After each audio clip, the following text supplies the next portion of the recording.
السلام علیکم viewers, drama serial تیرا وعدہ کی آنے والی ایپیسوڈ میں آپ دیکھیں گے کہ علی سارے سے بہت محبت کرتا ہے، اپنی محبت کا اظہار ایسے کرتا ہے کہ وہ سو رہی ہوتی ہے، اس کے لیے پھول لے کے آتا ہے، جب وہ اٹھتی ہے تو وہ زیادہ خوش ہو جاتی ہے اور کہتی ہے کہ اگر ہر صبح کا آغاز اتنا ہی خوبصورت ہو تو زندگی کتنی خوبصورت ہو جائے۔ پھر عدیل بھی اپنی محبت کا اظہار کرتے ہوئے کہتا ہے کہ میری زندگی تو اسی روز خوبصورت ہو گئی تھی جب تم مجھے ملی تھی، اور دوسری طرف نگین کی ساس، اس کو نگین پر بھروسہ ہو جاتا ہے کہ نگین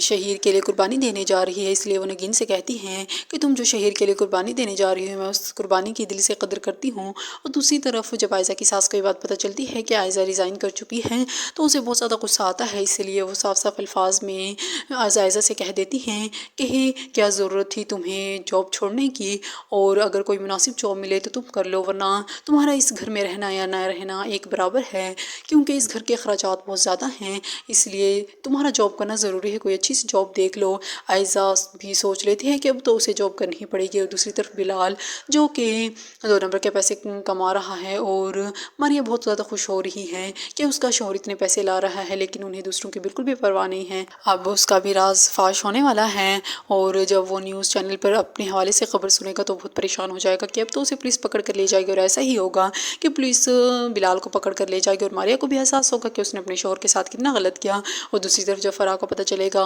کہ امی میری شادی ریحان سے کرنا چاہ رہی تھی تو وہ حیران ہوگی کہ میں تو اتنی چھوٹی ہوں اور امی نے ایسا سوچا ہی کیوں، وہ بھی سمجھ جائے گی کہ